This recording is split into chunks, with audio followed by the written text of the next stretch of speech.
Let's talk about a system for clutter-free living so we can worry less about our possessions and focus on the things we value most and get more things done from less. Let's get it.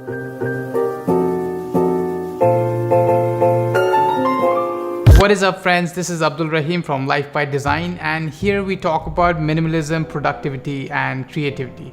So if that's something you're into, consider subscribing. Consumerism is out of control. In the 1970s, the average American saw around 500 advertisements a day.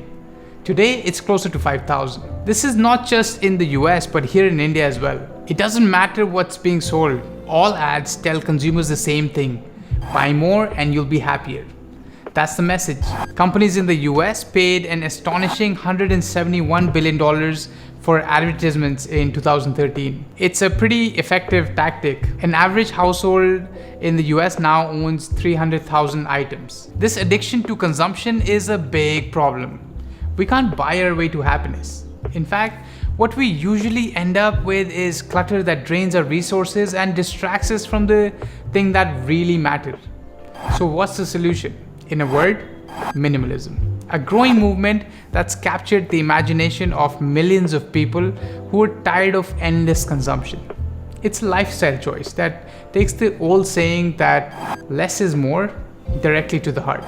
Decluttering isn't just about freeing up extra space in our closets and in our garages. It's about redirecting our time, energy, and money to the things that really make life worth living. Getting rid of possessions. Have you ever looked around your home and felt overwhelmed by just how much stuff you have? You're not alone. Millions of people slave away to buy the latest gadget only to end up feeling just as dissatisfied as before. But things are starting to change. There's a new movement on the horizon that's taking on mindless consumer culture and embracing a more fulfilling life. Minimalism. It's aimed to help you get rid of unnecessary possessions that stop you devoting your energies to doing the things that matter the most. I am quite fascinated by minimalism as a lifestyle choice. I believe the environment around you reflects your thoughts, which ultimately shapes who you are. And if you live in a messy, cluttered apartment, or your work desk is filled with a bunch of random stuff, that's just a reflection of your mind and your thoughts. If you decide to remove clutter and intentionally shape your environment, it will affect how you think and feel. I feel dramatically more productive when my desk is clean. I feel more in control with less things to worry about, less friction, no decision fatigue, only the important stuff. Stuff that needs to get done. I'm in the process of adopting the minimalist lifestyle, and this channel is here to help me document my clutter-free journey. More from less. What is minimalism? Chances are you're picturing a Scandinavian minimalist interior and a bunch of dudes in black t-shirts. But minimalism isn't about self-denial. In fact, minimalists get much more out of their lives. For example, do you want more flexibility in your life?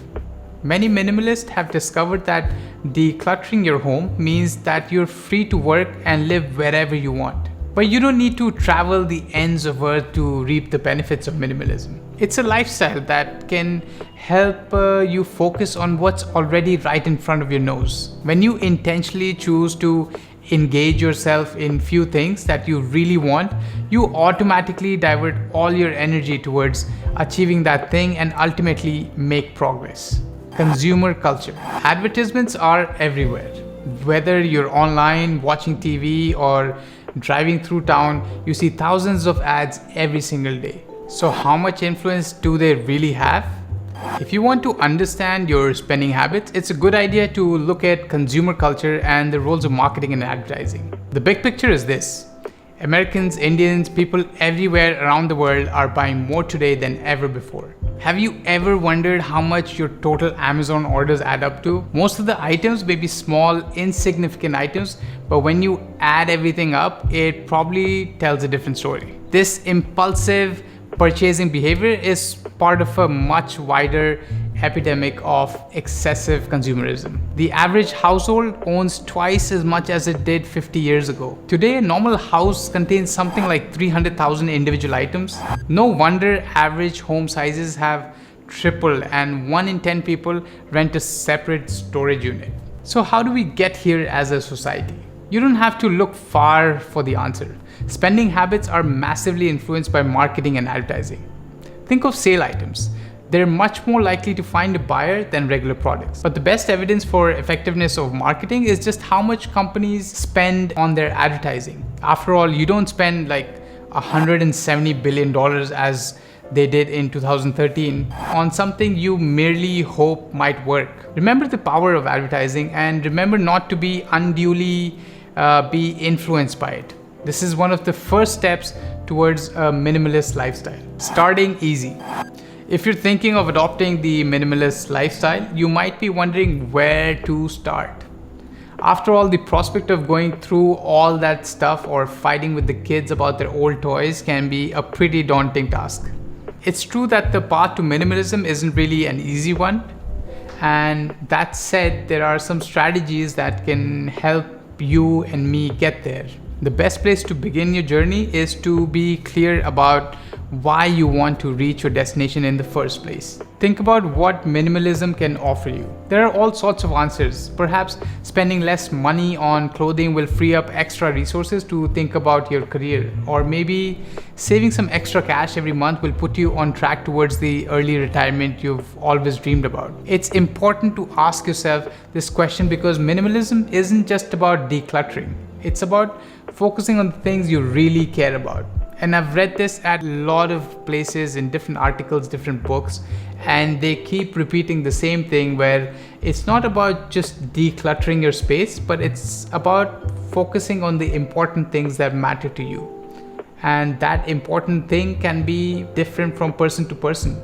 You may have a different set of beliefs and different priority in life, something completely opposite to mine. But it's about focusing on the things that really matter and being on that path and making continuous progress. The next step on your journey is dividing your belongings into different categories. Begin by identifying the things that are the easiest to part with. The tough decisions about objects of sentimental value can wait.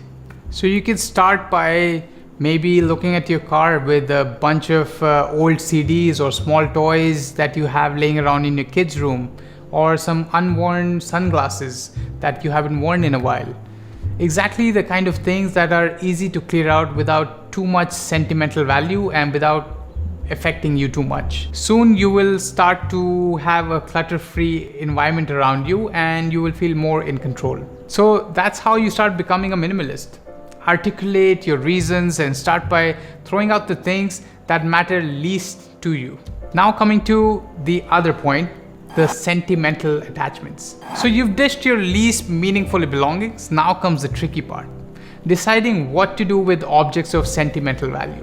It is completely normal to worry about clearing out old things that you have some emotional attachment to. Some old memory from the wedding or your old friend or from your school time, signed t-shirts or a whole bunch of things. It's pretty normal to hold on to those things. So your best bet is to take a systematic approach to decluttering. That way you will find an approach to minimalism that really works for you. Here are a few tips. First off, go through your sentimental objects and decide what's most important. One thing that will probably stand out is like old books that you've read and they're just sitting on the bookshelf. The idea of losing a library that you've slowly built up over the years is an uncomfortable one. Doesn't every volume tell a story about your life? Well, no. Books don't define who you are. People usually keep them for all sorts of reasons that have nothing to do with sentimental value. They want to show how well read they are or think they might need them for future reference. Well, I have a bunch of books. It's not to show that how well read I am, but I go through them every once in a while. Most of the other books I am in the process of getting rid of. But anyways, so basically, keep your absolute favorite ones and give the rest away. That act of kindness really will contribute to your happiness. If you're worried about how you'll end up regretting your decision to let something go, try living without it for a while. Hundreds and thousands of people who've used these kind of strategies have realized that it's possible to live in an uncluttered home without waking up to find that they have nothing to wear. Building new habits. You've taken the plunge, decided to embrace minimalism. Great. Now it's time to learn to navigate the vast oceans of consumerism in your minimalist boat.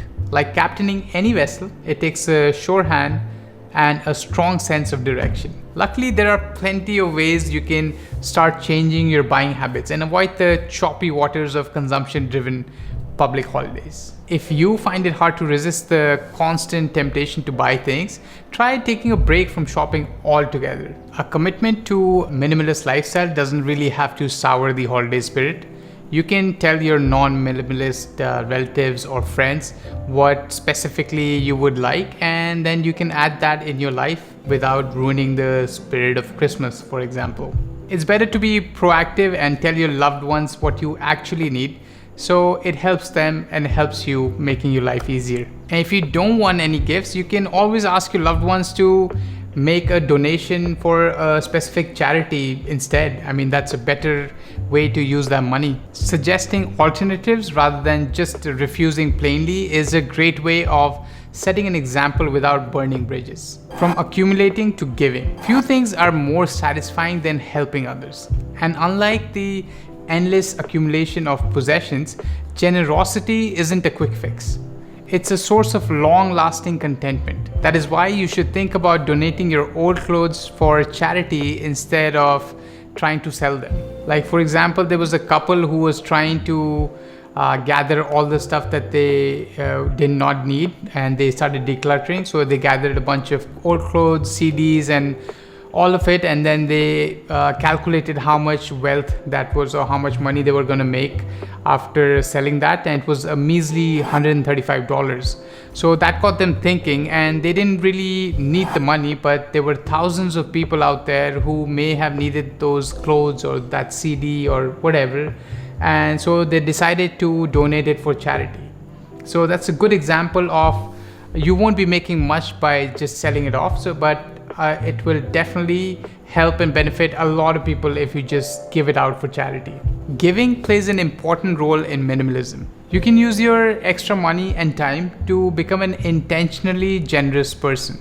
So reject consumerism and live a great, fulfilling and giving life. Family. If you're already on board with the whole minimalist lifestyle by this point, you might be wondering how it might fit in with your family. One common misconception is that minimalism lifestyle is all about saying no to your kids' requests for new toys. But minimalism and parenting is much more than that. In fact, it's all about helping your children develop healthy consumption habits early on in life. That means establishing boundaries. For example, if you have a child, a daughter, you can make her have as many toys as she likes, and as long as everything fits into the plastic container under her bed, she can keep as many materials as she wants. That encourages her to make decisions about her belongings and ask herself what she really needs. You can also show your children that these boundaries have clear and concrete benefits. Money that's been saved by buying less, for example, can be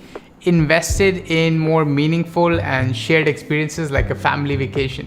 That's far more valuable than a new toy or purchasing anything. But it's important to remember to be patient. The people around you may need a bit longer time than you to fully embrace minimalism. The aim of minimalism is to bring people together rather than tear them apart. So be patient with your loved ones, communicate, see if they're on board, even if they're not. If it's something that you have interest in, maybe they'll tag along later. The important thing is to take it slow and lead by example rather than trying to force a new way of life on your loved ones. The final takeaway and the key message that I gathered from this topic after researching on it was that although we think that we are immune to advertisements, our buying habits are a product of a larger trend in consumption.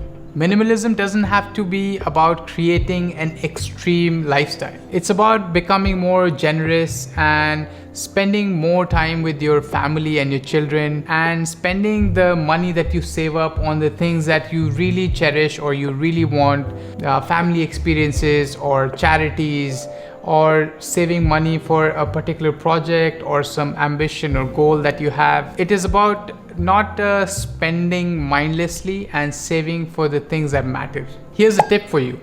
Do those 2-minute jobs right now. Clutter often builds up because of procrastination. Instead of compiling a list of things to do, simply go about completing the jobs that you know you will probably only take a few minutes. Clean dishes or pick up wrapper or a bunch of stuff that you have laying on the coffee table. Just grab them. If you know it's going to take 2 minutes, just do it on the go and be done with it. Doing it right away makes it easier to be on track. If you're into minimalism and you want to watch more videos on this topic, I have a bunch more videos over here that you can click and watch the next one. Peace.